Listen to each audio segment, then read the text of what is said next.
ఈరోజు మరిగూడెం, చొల్లేరు, మహబూబ్పేట గ్రామాల్లో మోదీ గారి 11 ఏళ్ల పాలన గురించి పాదయాత్ర చేయడం జరిగింది. అలాగే డోర్ టు డోర్ తిరిగి కరపత్రాలను ఇచ్చి మోదీ గారు ఏ సంక్షేమ పథకాలు చేస్తున్నారు, గ్రామాలకు ఎలాంటి నిధులు వస్తున్నాయి, సెంట్రల్ గవర్నమెంట్ నుంచి ఏం స్కీములు ఉన్నాయి, ఏం నిధులు వస్తున్నాయి, ఎంత వస్తున్నాయని ప్రతి గ్రామానికి తెలియజేస్తూ డోర్ టు డోరు కరపత్రాలు ఇచ్చి వాళ్ళకి తెలియజేయడం జరిగింది.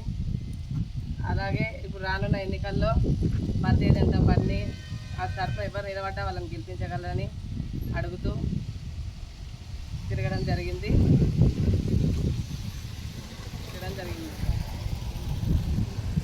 లైట్లు, రోడ్లు, బీసీ రోడ్లు, లైట్లు, ఉజ్వల కలెక్షన్లు, అలాగే కరువు సెంట్రల్ గవర్నమెంట్ నుంచి కరువు పని గురించి కూడా వాళ్ళకు తెలియదు.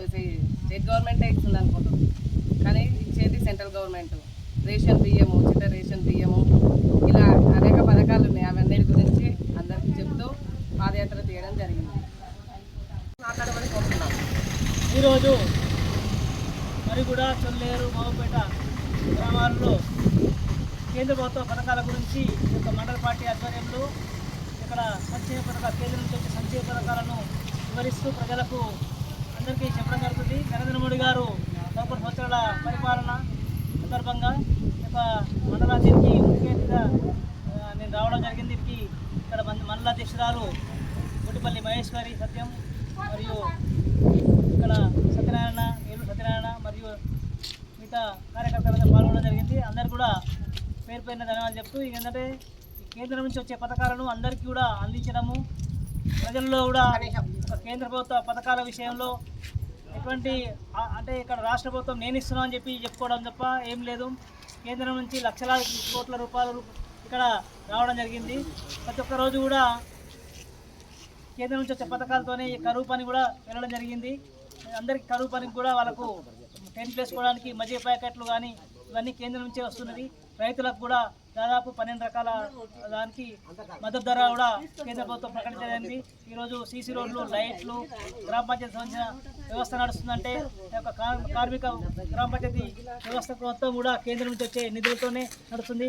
ఈరోజు శ్మశాన వాటికకు కానీ ఇక్కడ జరిగే ప్రతి విషయానికి కేంద్ర ప్రభుత్వ పథకాల నుంచి వచ్చే ఫండ్స్ ఉన్నాయి.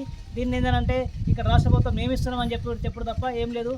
రాష్ట్రంలో రేవంత్ రెడ్డి పాలన వచ్చిన తర్వాత అన్ని వాగ్దానాలు అంటే 420 వాగ్దానాలు ఇచ్చి అసలు అమలు చేయని పరిస్థితి. మహిళలకు స్కూటీ ఇస్తా అన్నారు, 4000 రూపాయలు పెన్షన్ ఇస్తా అని చెప్పారు. ఇక్కడ పెన్షన్ లేదు, ఆ పెన్షన్ కూడా టైంకి ఇవ్వట్లేదు. ఆ వృద్ధులకు లేదైతే పెన్షన్లు కూడా మోసం చేస్తున్నారు, ఇచ్చే పెన్షన్ కూడా మోసం చేస్తున్నారు. ఇచ్చే పథకాలలో కూడా కేంద్రం ఇచ్చే పథకాలలో కూడా గండి కొడుతూ పక్కదారి మళ్ళించే విషయం రైతు ప్రభుత్వం చేస్తున్నది. ఇప్పటికైనా మానుకోవాలి, ప్రజలు గ్రహించాలి. కేంద్రం నుంచి వచ్చే పథకాలను అందరూ సద్వినియోగం చేసుకోవాలి.